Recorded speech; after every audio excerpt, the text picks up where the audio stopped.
Hey, friends, welcome back to the Neuro Tribe. I am so grateful to have all of you here. I'm so grateful for all of you that comment and respond and send me messages, knowing more subjects that you want me to touch on and talk about.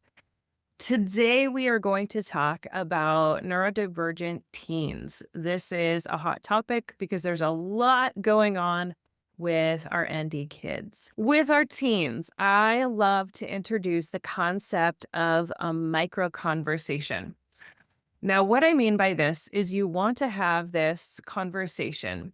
Say, for instance, you want to talk about grades and you want to talk about how to get the GPA for your child that you want. And you've got a kiddo that doesn't like to have lots of drawn out conversations. Most teens don't.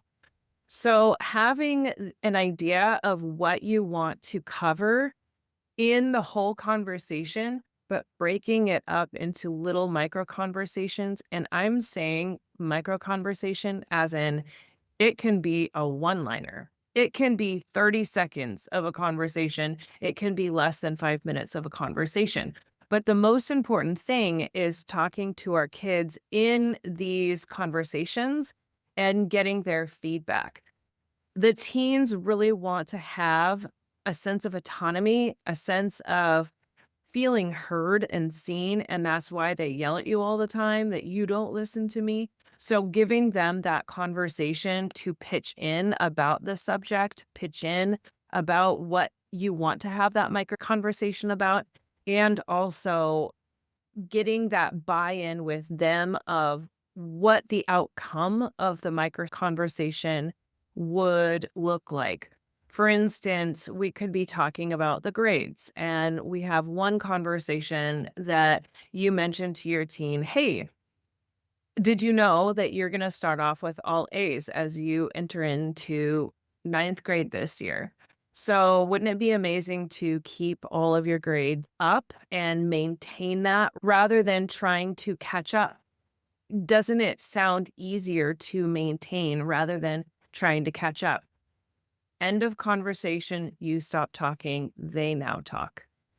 And it's also asking them a question, getting them to think, wait a minute, it would be easier to maintain than try and catch up. Another conversation. Hey, remember when we talked about maintaining rather than catching up? Have you thought about some different ways that you can maintain your grades this year? What supports do you need and how can I show up to help you? Again, they get to talk, you get to listen, and then you can make a plan together.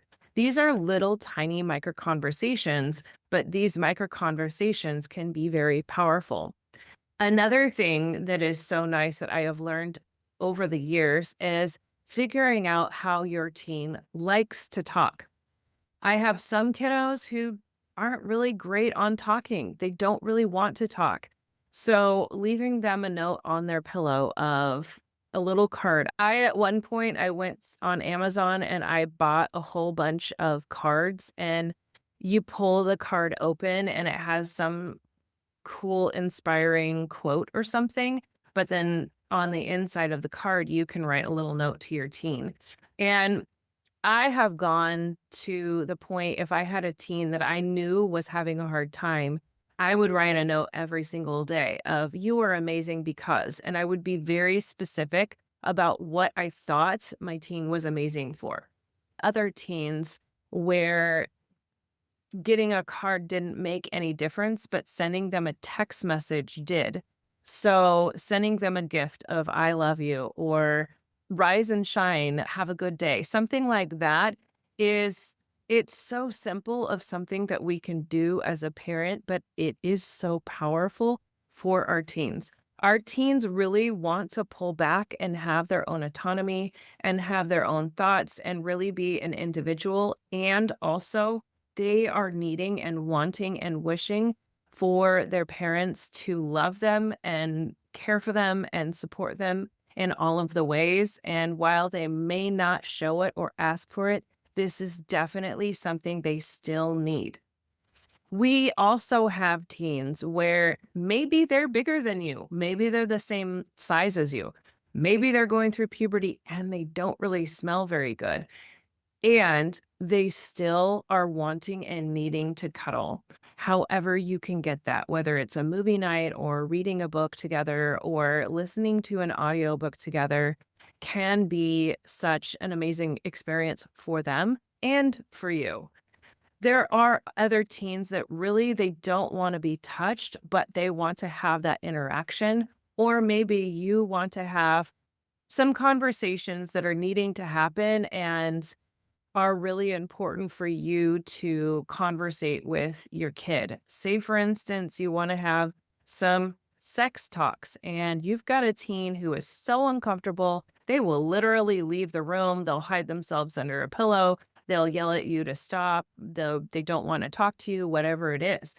But if you go on a car ride and you just go on a drive together and listen to an audiobook for a while and then push pause and mention a few things about what protection is or whatever it is that you're wanting to teach your teen at that time in the micro conversation, so it's digestible for them, then it can be a way to have a conversation. I've had some teens of clients where having a drive in the car and they're willing and open to talk about the big talks, what is consent, what is sex, all of the things for the whole car ride.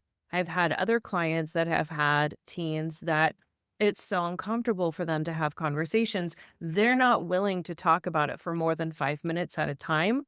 However, they are willing to talk about it more often. So, say there's a car ride every weekend and you do something preferred or something that they want, you get your 5-minute conversation of whatever the topic is that you're wanting to talk to them about. You're having those micro conversations. The teen is learning and feeling connected to you. It's a win-win situation.